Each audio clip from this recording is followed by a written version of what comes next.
Hey everyone, how's it going? This is Congresswoman Alexandria Ocasio-Cortez here. We are trying to do something a little bit different today um, in this time of COVID-19, in this time of just crises and crisis across the country. We're trying to figure out different ways of connecting with you all. And so we're trying something a little bit experimental today.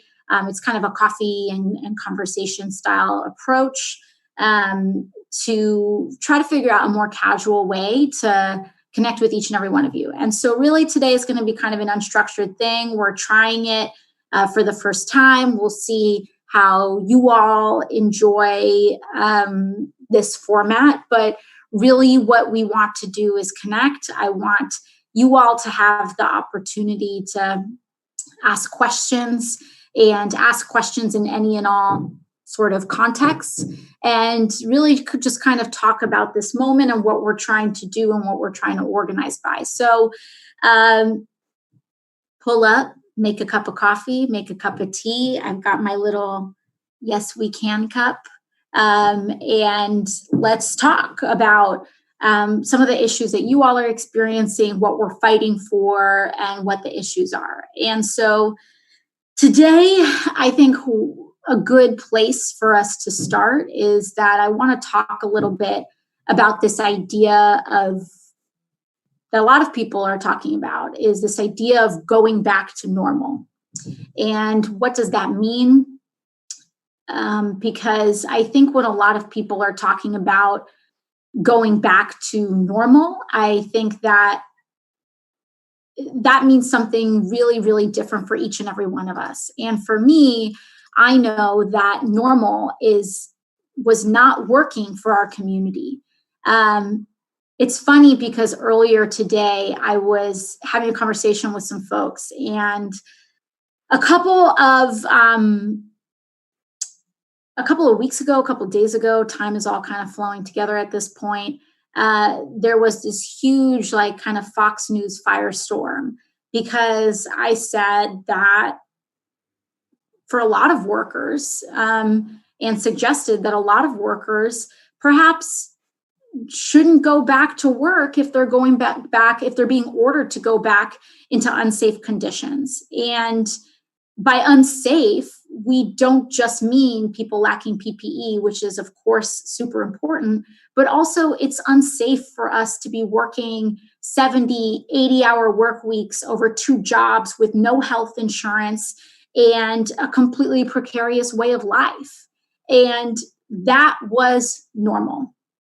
I think one thing that we need to kind of realize is that we're not going back to normal. And that is for better or for worse. I think that for those of us here in New York City, I think we are starting to internalize that. That's something very fundamentally has impacted us and has shifted.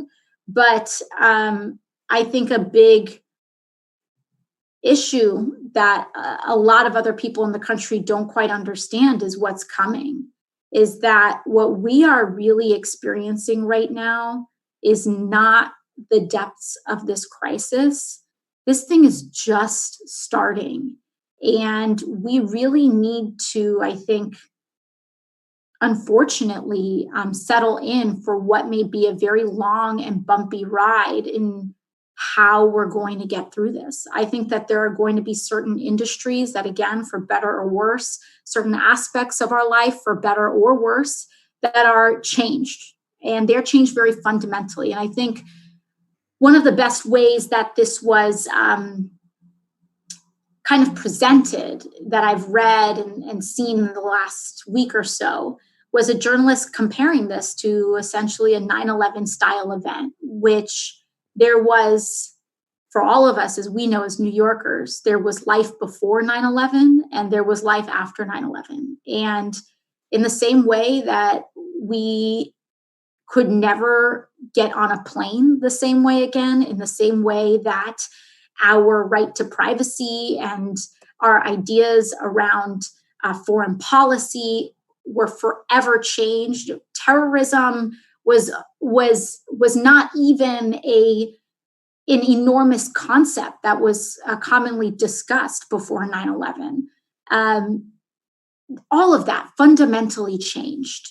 This is a society changing event. And that is currently what coronavirus that is how this is impacting us. And we are at a very sensitive time where we have to figure out what we're going to transition into. And there are a lot of folks that are talking about going back to normal and going back to nail salons and reopening the economy. And, I think we're all there in that none of us want to be in this situation. And the situation probably wouldn't be so bad if we were able to fight for adequate testing and adequate healthcare. And also, I think it's also important to acknowledge what's fair too. And I think one thing is that any president right now, it's no secret that I'm a critique of our current president, but that I have a critique of our current president. But any president would be struggling right now because we have been defunding our systems of social safety for decades. And even the best president, even the most adept president that we could ask for in this moment would still have to struggle with the fact that our unemployment systems have not been invested in across the country for decades, that we are means testing everybody and we've accepted that as a paradigm, and that that a lot of the obstacles to support that people have right now have been long in the making, that predate this president. And of course, there are ways in which the president has contributed to it, by not listening to the scientists, by not invoking the Defense Production Act to make sure that we produce, manufacture PPE and other critical supplies. Of course, the lack of testing and the continued lack of testing. No one wants us to stay inside, but we're not able to stay inside. We're not able to end that policy until we get mass testing and contact tracing. And when people talk about, when are we going to be able to go back to business? It's not about a date. It's not about a time. It's not about a month. It's about when our country will finally develop mass testing and contact tracing capacity. And a lot of that is not just a technological obstacle or a manufacturing obstacle. It's a political obstacle. And when our elected officials are resisting developing the testing and contact tracing, those are the keys. Those are the magic keys for us to be able to start putting our life back together.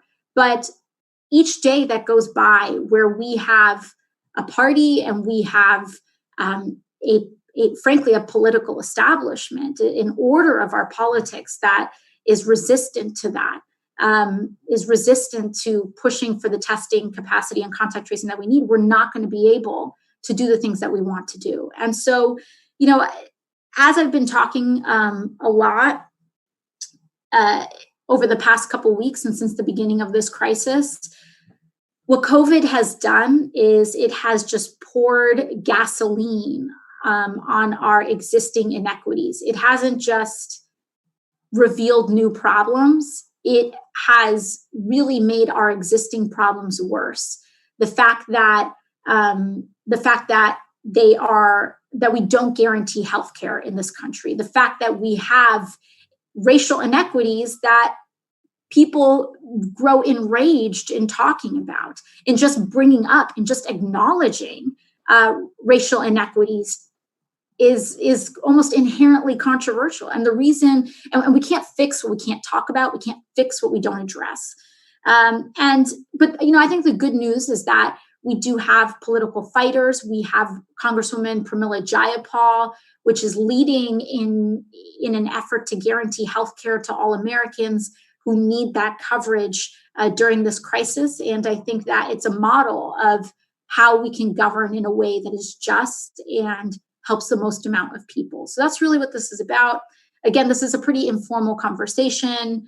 And what we're going to do is we're just going to take call-in questions, and we want folks to call in from the district. So if you are a constituent of New York 14, please call in.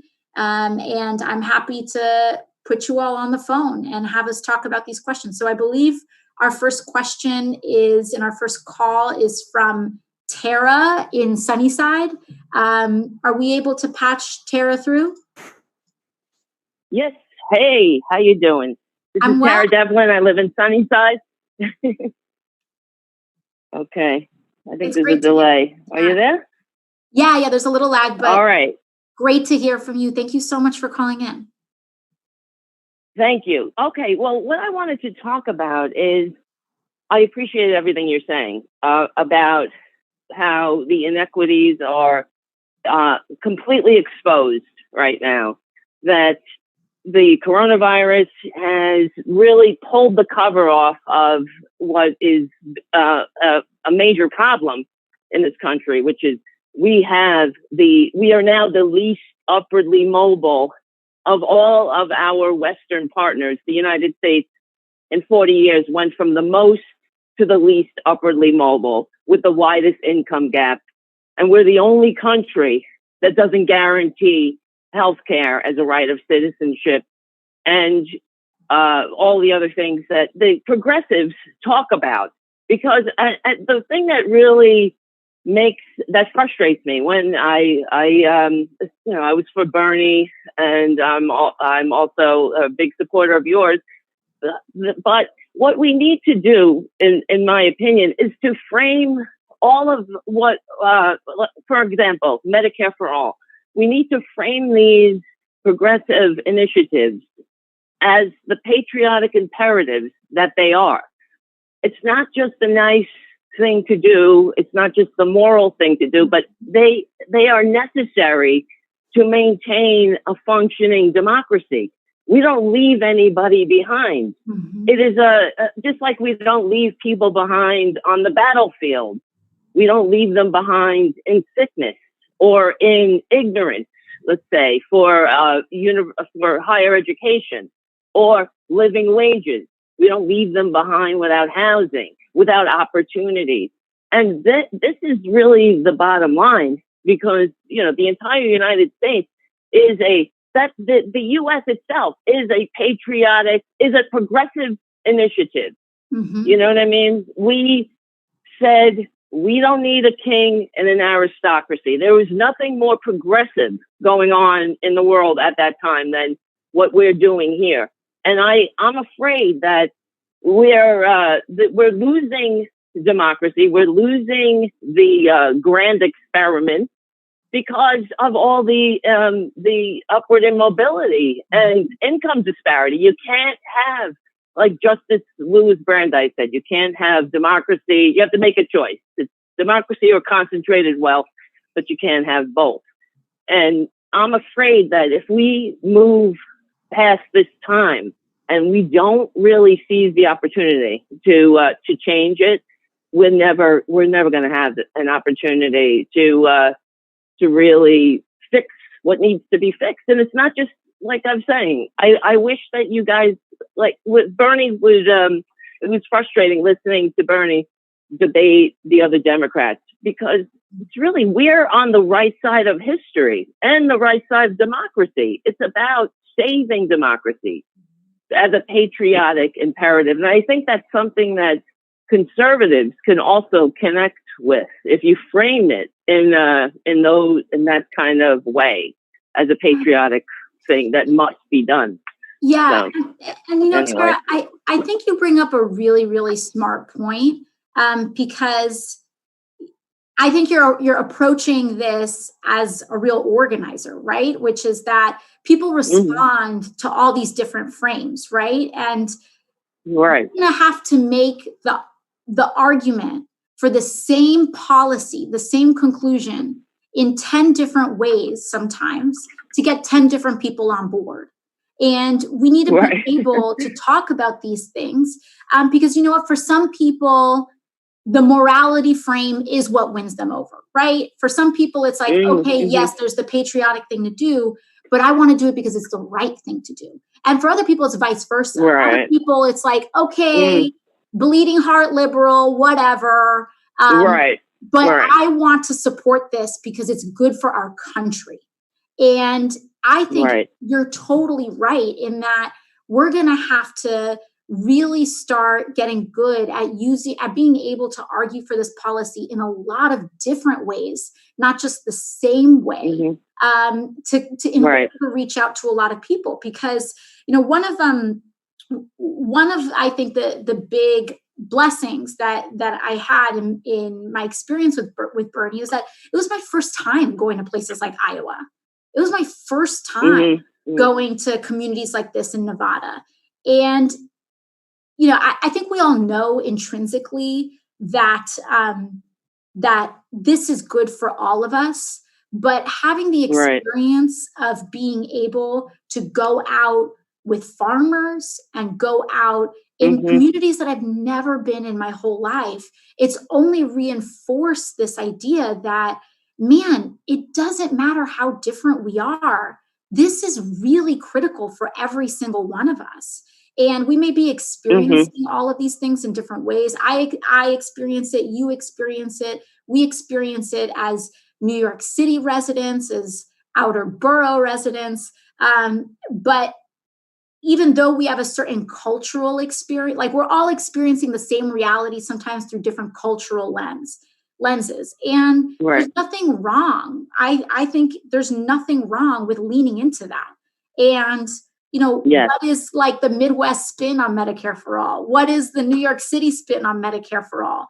And, and I think you're totally right about that. And there is a patriotic argument for it because absolutely, you know, all of this is I think a patriotic act because for once we're trying to return power in this country back to voters and the everyday people, the citizens, residents that make it up. So I think you're totally right, and you know, the that's also up to each and every one of us, right? Because you and I, you know, we have, I think the most powerful thing that we have is the power of our intimate relationships, right? It's you can get through to your cousin or to a niece or to a nephew that in 99% of situations would tune out the argument.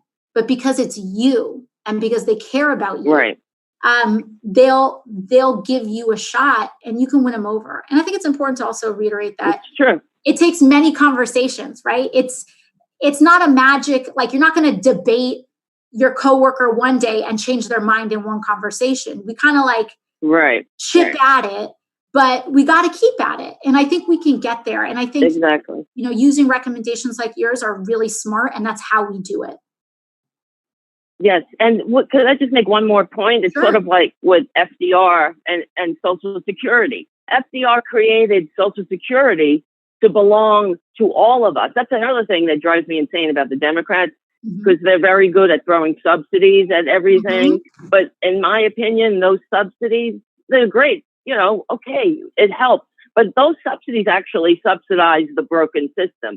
They don't ultimately subsidize the people. And it keeps people divided. So somebody who gets, you know, a subsidy for college, let's say, I know this, I experienced this in my own life. My family, my sister has 3 kids and they're going to college, and she, you know, she is not rich, but she makes more than $125,000. So she doesn't get, you know, her and her husband, she doesn't get anything. And so I've heard it in her own mouth say, oh, well, you know, they get everything. And that's how they keep us divided. Absolutely. So that's why, it's like everybody in, nobody out. That's why they, you know, FDR created Social Security to belong to everyone, because it is a unifying program. And you notice how how many years Republicans have been trying to privatize it, they haven't been successful yet, because it belongs to everybody. 100%. And, you know, and that's just like I believe, sorry, no, just like you said, that's the value of a universal system, because you're right. When Exactly. we do these like means testing and draw these arbitrary lines, it never acknowledges the actual local reality, right? Which is, you're saying this is your sister or your sister-in-law? Oh, okay, you might have been muted, but you're talking about, a loved one of yours that feels this way because they're making 100, maybe 125, or maybe around there. Yeah, because in New York City, that is not a lot of money. But if you float that number to anyone outside of New York City or anyone outside of the state of New York, or people in a more rural area, they'll say, oh, she's rich.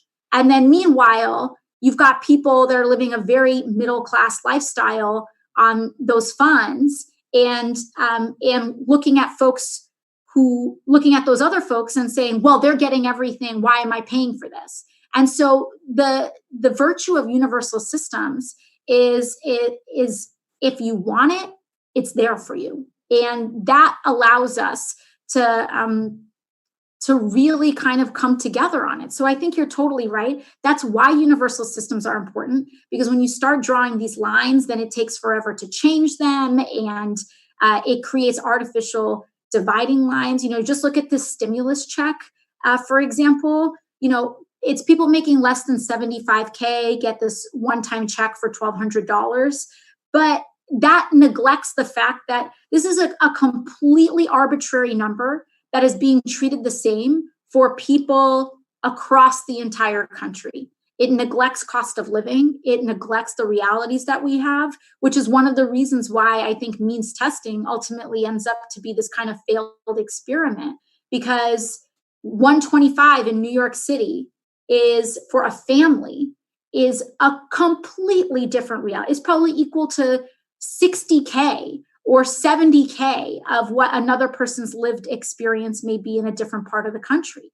And so instead of, the irony of that is now it sets up this fight where people making $40,000 a year are fighting against people making $120,000 a year, when the real issue are the people that are making millions of dollars a minute without paying taxes and helping fund our universal systems.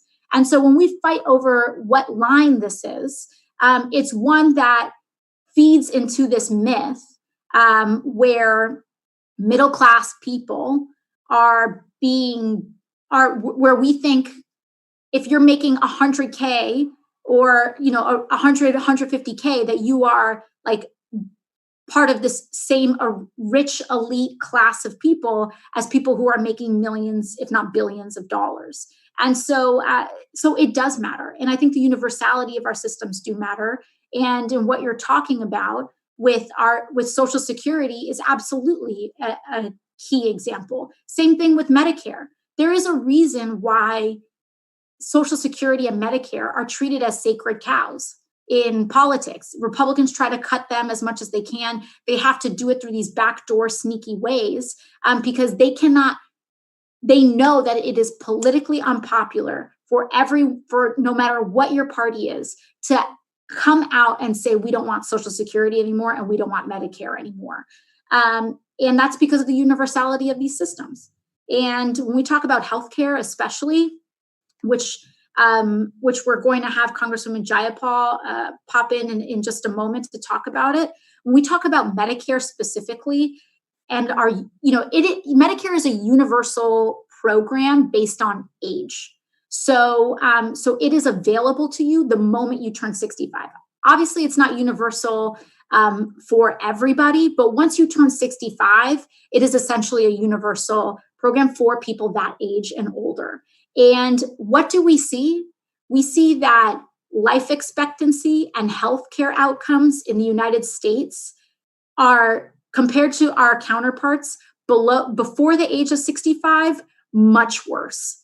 But then something funny happens in those projections, which is once a person turns 65, your health outcomes, expectancy, all of that, all of your health, a lot of major health indicators start to skyrocket and look really, really good.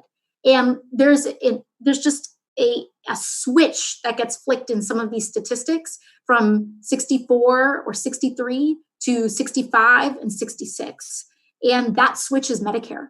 And what we really need to do, and that's why, advocating for a Medicare for all system is so incredibly important. And when you talk about arguing for subsidies, you're totally right about that. One of the things that some Democrats were trying to float in this COVID crisis is subsidizing the insurance companies that were, the health insurance companies that are experiencing a lot of costs right now, but not doing anything to actually cover people's actual healthcare expenses. So we're talking about a health insurer bailout, a corporate bailout to help the insurers, but we're not even talking about lowering Medicare eligibility requirements, lowering the age of Medicare, or expanding coverage in substantive ways. And so instead of subsidizing and bailing out the folks that are contributing to the problem crisis after crisis, then maybe we should actually address the core systems that are working. So it looks like we're still waiting on the Congressman. So let's move on to Barry from Pelham Parkway. Hi, how are you? I'm well. How are you, Barry?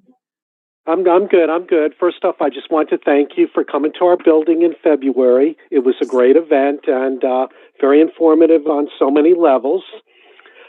Anyhow, as I've discussed with you before, I'm a self-employed sole proprietor, and I'm going to use my personal example tonight because basically I know that other people are going through the same situation that I am. Basically, due to the pandemic, I'm really struggling to make ends meet. I'm unable to file for unemployment because I still have some income coming in. My health insurance is costing me an arm and a leg, and in addition to my rent and other expenses. I know you've signed on to Congresswoman Omar's bill to provide $2,000 a month. What's the likelihood of getting that passed, and what are the other options available for people such as myself? Of course. Well, Barry, I think one thing, just to speak to your case specifically, the pandemic unemployment assistance that just got expanded may actually cover your case. So it is what the new pandemic, the government PUA, the pandemic unemployment program does, is that it can help cover people who are sole proprietors, but not just if you're out and out unemployed, but if you have lost income, it can also, in certain circumstances, help you out and make you eligible as well. So maybe according to the traditional state guidelines, you wouldn't qualify, but for the expanded options, there may be some relief available to you. And I think that it goes for everyone that's here on the call. There's a lot of people who think, okay, I traditionally wouldn't be able to access any assistance on the unemployment route. Please look at the new rules. I have a webinar that we put in maybe a week after the bill passed to show you how to go through that. And so I encourage you to look it up. But in terms of the odds on our next stimulus bill, these are all excellent questions. There's a lot that we're pushing for on a progressive level to get these things passed: rent and mortgage assistance, recurring stimulus payments. And I hate to give the answer of I don't know, but right now, a lot of these negotiations essentially happen behind closed doors. And we find out what's in the bill when they come out of the room and they say, this is the bill. Frankly, I don't think this is the way we should be legislating. This is no way to run a country.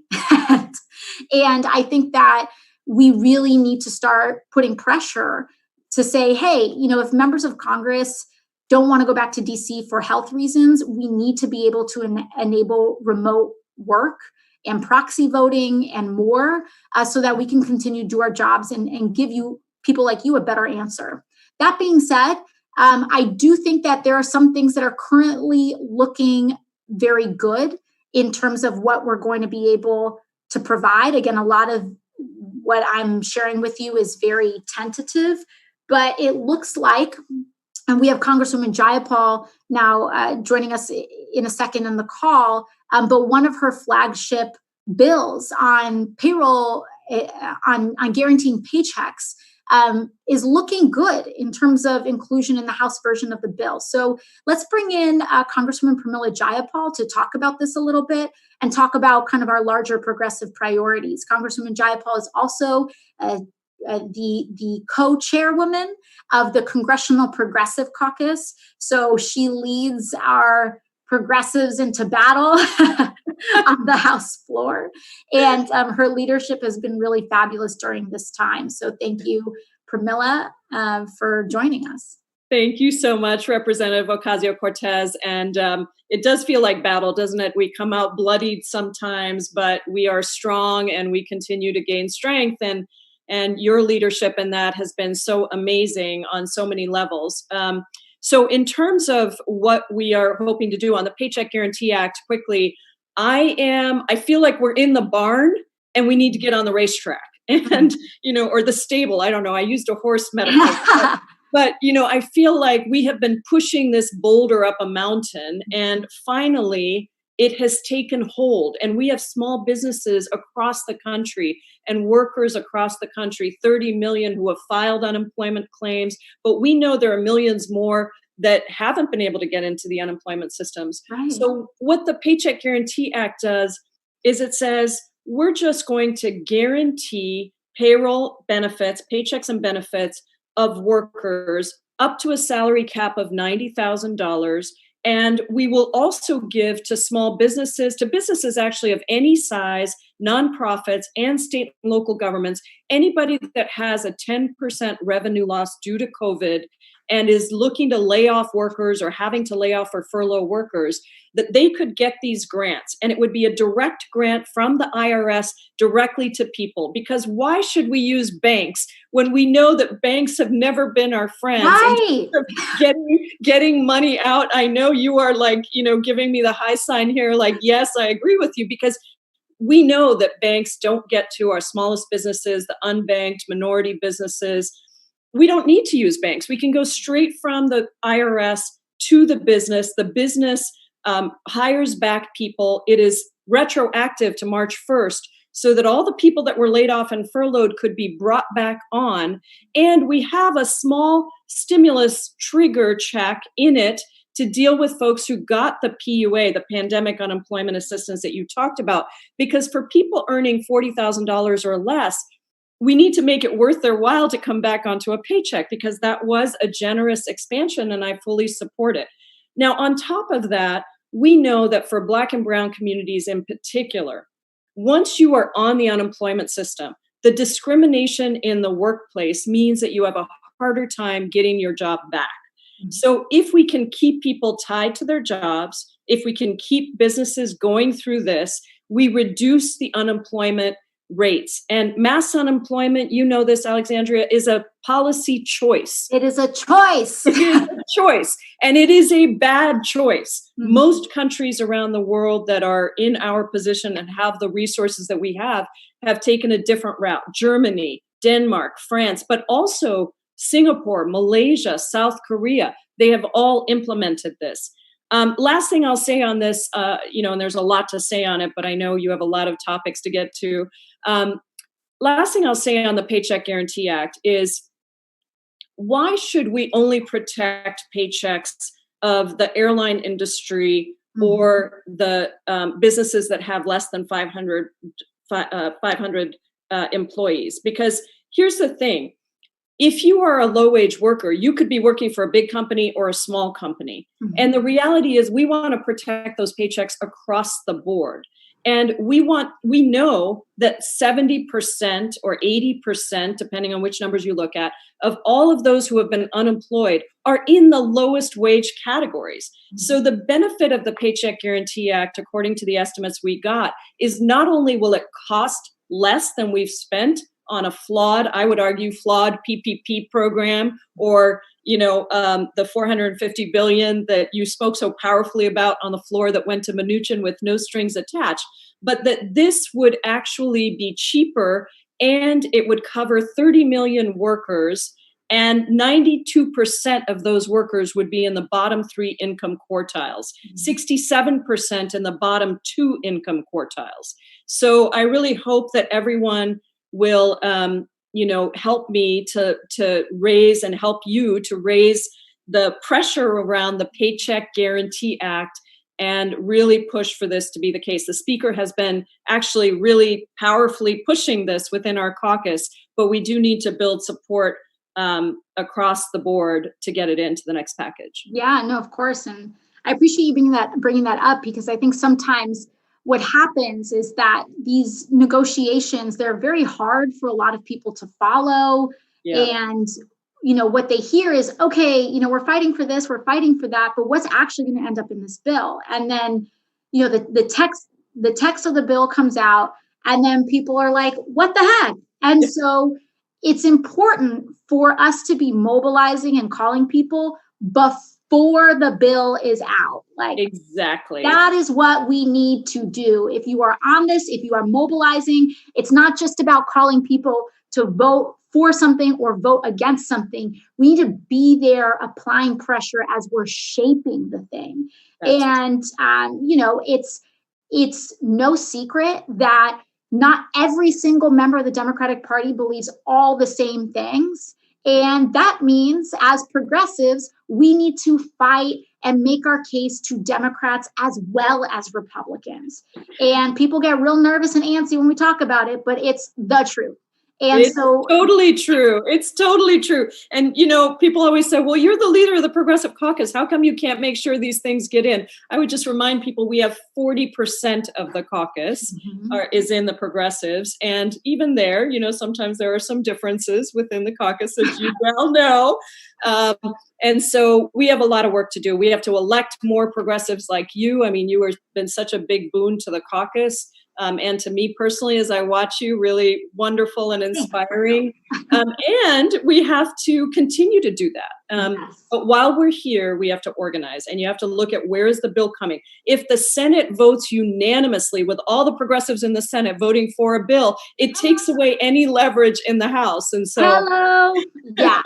No, it matters, because it's not just about whether things pass or whether they don't pass. It's how they pass. And with these last couple of bills, they have hit the House after the Senate has voted on them. Right. And if every single Democrat in the Senate votes for a bill completely unanimously, from Bernie to Schumer, to Joe Manchin, and then that bill gets sent to us, it creates a huge pickle of a situation, because are we going to split the progressive vote between both of these chambers? And so even if these things pass, sometimes, putting a chink in the armor on the Senate side before that vote comes to the House side gives us some leverage to help shape it and improve it. And so, even in terms of, I'm going to get in trouble, but it's like, even in terms of, calling, really talking to our progressive champions, we need to say, listen, we need to break through the barriers here, because the unanimous kind of Senate votes do impact how these things can be shaped on the House side. And, that's exactly right. And I will say, and maybe this is because I'm an organizer and have been an organizer for decades before coming to Congress. But I think of Desmond Tutu's words in his book with Archbishop Tutu, in his book with the Dalai Lama. He talks about the difference between optimism and hope. Mm-hmm. And he says optimism and pessimism, those are temporal. Those change from day to day. It's like, do I feel optimistic or do I feel pessimistic? But hope is this deep, unshakable faith that starts in your belly. Mm-hmm. And I would just say that, you look at $15 minimum wage and where we've come on that. We have made enormous progress. And then I look at just this Paycheck Guarantee Act, which, we put the proposal out 6 weeks ago, right? And honestly, it was like, I didn't even know if it had any chance in heck of getting anywhere. And today it is really on the table. And I say that with some amazement and some surprise, but it's because we've been organizing and because small businesses raised it directly to Speaker Pelosi in a town hall.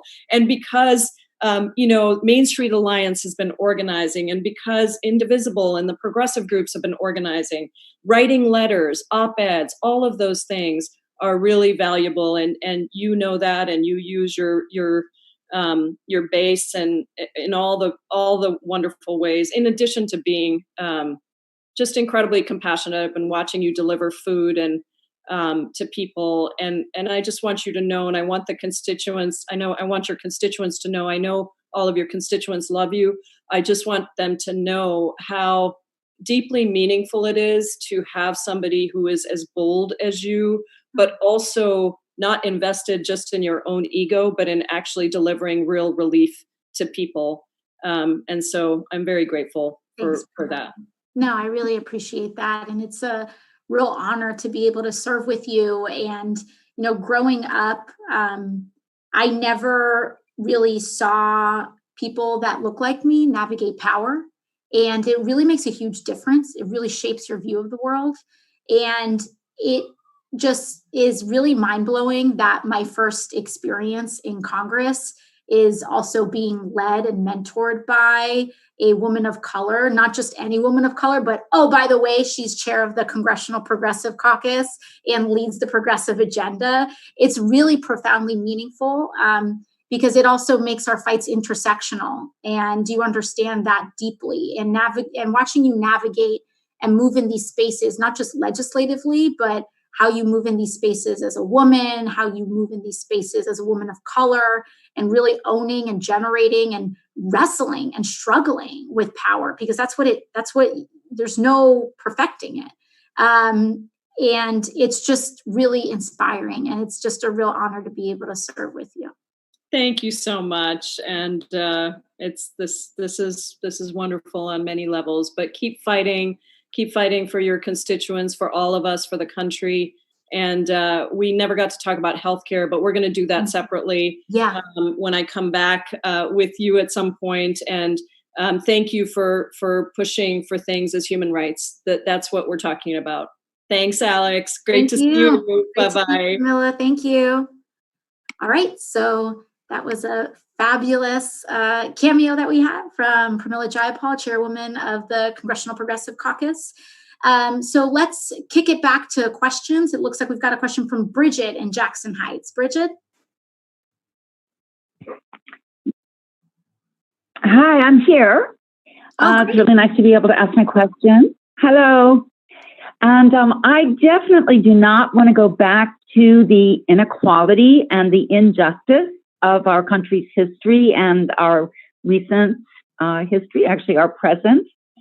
I just wonder, as we go into a new and better age, which I'm very hopeful that we are going into, how you as a representative in our House of Representatives can make some efforts to move our foreign policy forward in a better direction. And usually I hear you talking about domestic policy, but I'd love to hear what kind of ideas you have about America participating in the community of nations.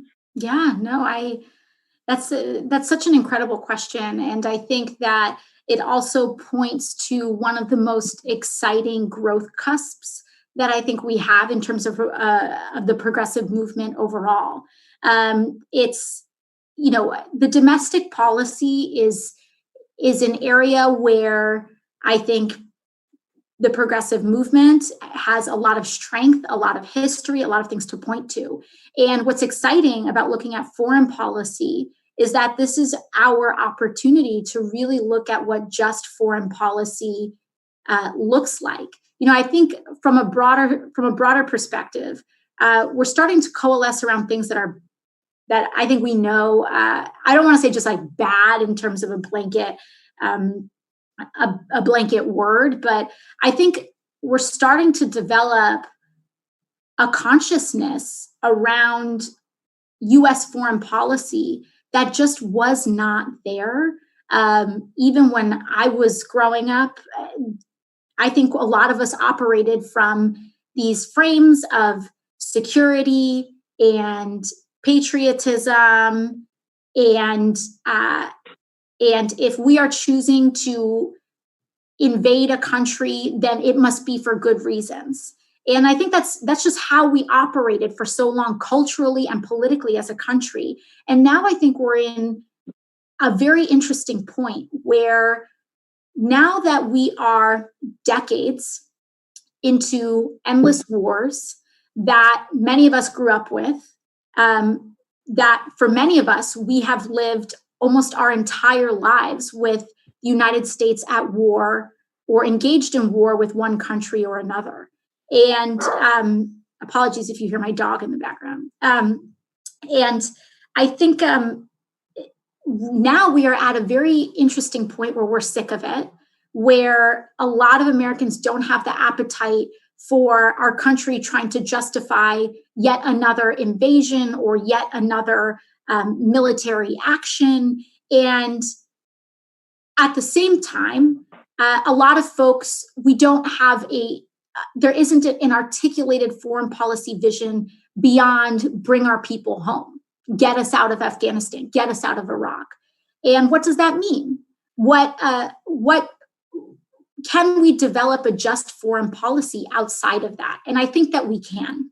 I think that we're having inklings of a lot of that articulation that's going on. I'm very thankful to be serving with Representative Ilhan Omar, because with her personal experience living through war as a child and as a refugee, she brings such an important firsthand voice to the consequences of bad U.S. foreign policy.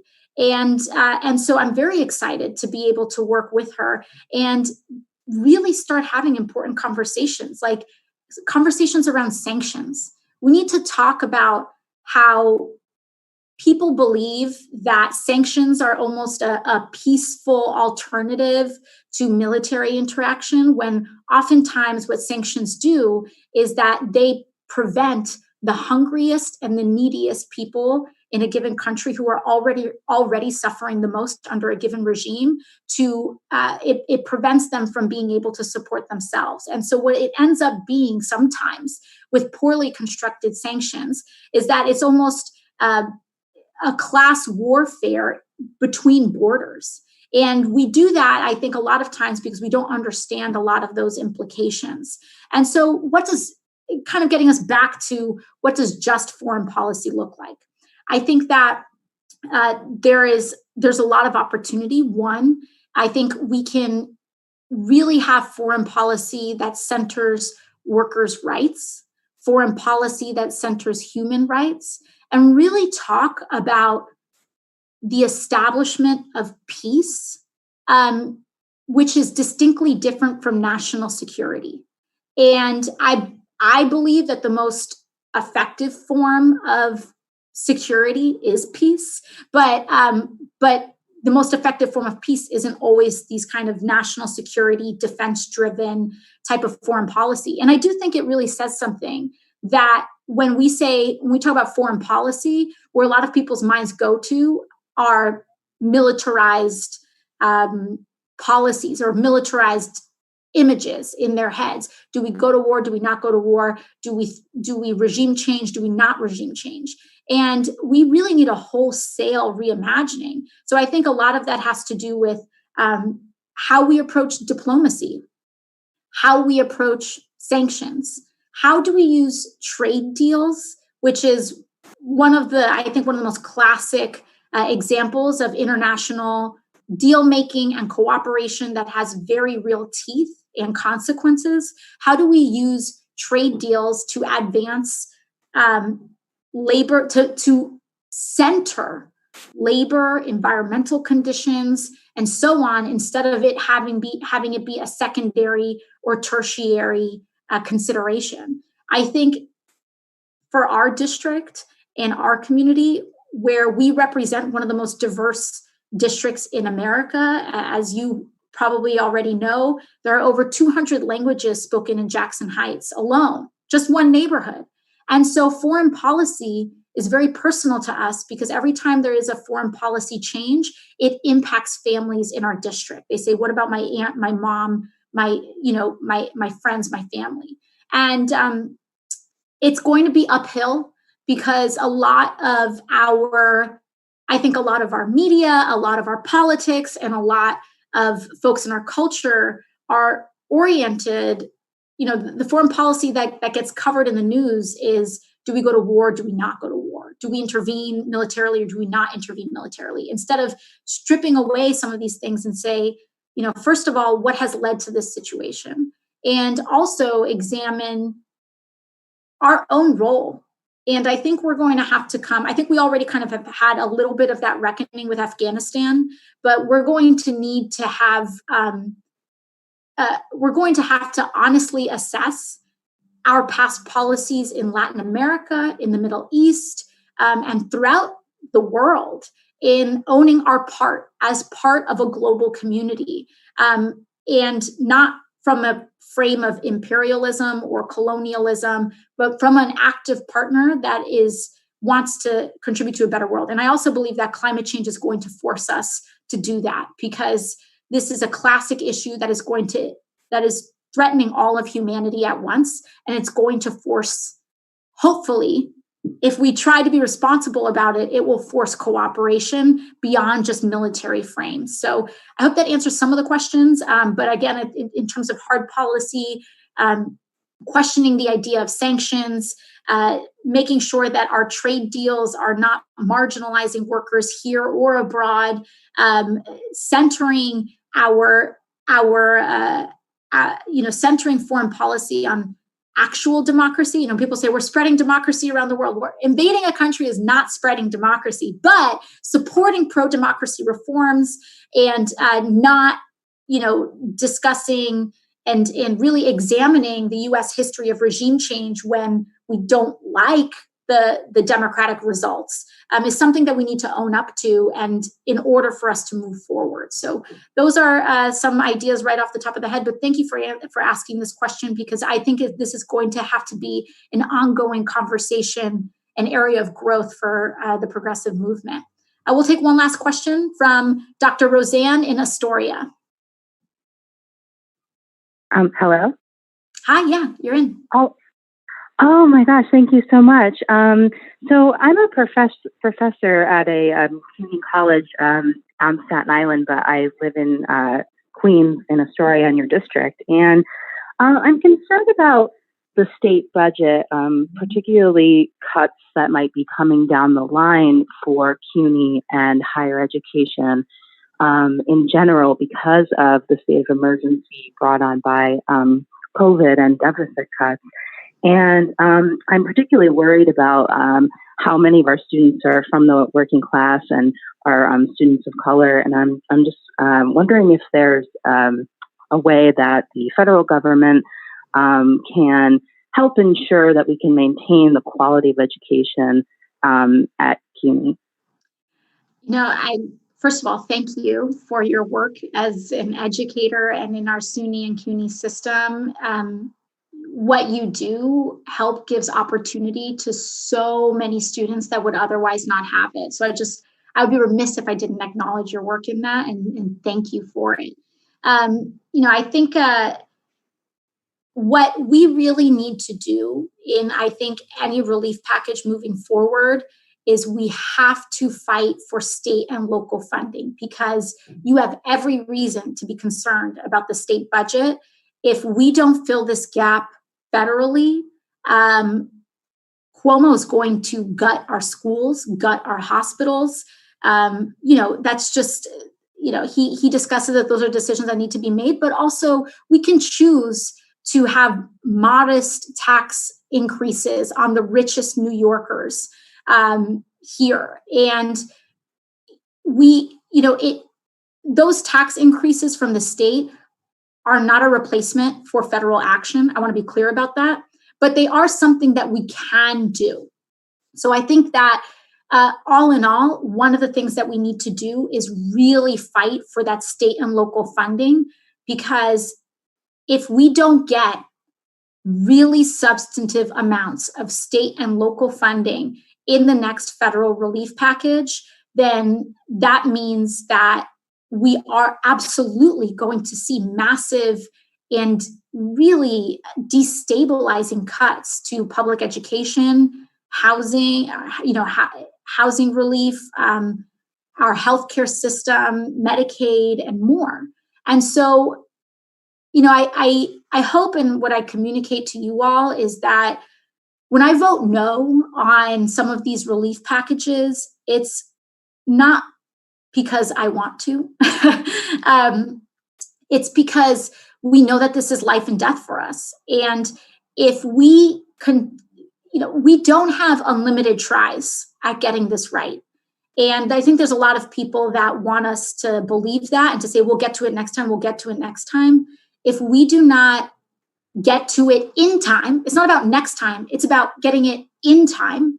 And if we don't get it in time, right, because we didn't pass adequate federal funding early, then what happened was that the state budget responded to federal inaction. And so the state budget now has enormous, devastating cuts because we haven't already acted. And so we need to press on the urgency of this issue. We need to press on not just a gesture of state and local funding, because once we win the argument of, okay, we need state funding in this next bill, now the next thing that they're going to do is give us a dime and say, okay, you got the state funding. And then we have to fight again to make sure that the amount is actually in scale to solve the problem that we have. And so what I hope is that you all amplify the calls for that state and local funding, because we're in big trouble if we don't get it. And we're in big trouble if we don't get it at the level that we need, not just New York, but states across the country. And a lot of municipalities and states aren't even in as good a position as we are in the state, in that we have the blessing of New York City, which is a huge revenue raiser across the state. A lot of states don't. No other state has a city like New York, and their cuts will be even more devastating than ours. They will be laying off firefighters and police and first responders, and we cannot allow that to happen. I do think that we are winning that fight. I do think that we are at a point where we are going to get state and local funding in this. Again, I can't make any promises. I haven't seen the bill, but in terms of what I'm seeing as a member, I'm seeing momentum going that way. I think the New York State delegation is really starting to push and to say this is a red line issue. And so I think there's some reason for hope there. The question is always the dollar amount. And that's what we really need to rally around, because it's a very, very critical issue. And so thank you again for your service, Dr. Roseanne. Thank you for everything that you're doing. And thank you to everyone who's kind of tuning in this experimental little kind of session that we're having today. I feel a little bit like Frasier, but that's, I think, a good thing. So we're going to try to continue doing this about once a week, but we will just kind of dive in with the rest with time coming up. It looks like we may be having a vote next week, but we don't know. We were supposed to have a vote this week. That didn't happen, so we'll see. But I just look forward to continuing to fight for you. And again, every single day, I am so thankful for the trust that our community and that you all have put in me to be your representative in Congress and to try to give our community a voice in Congress. And, it's never something that I take for granted. It's the privilege of my life. And I am so grateful that you all are tuning in. Bye-bye.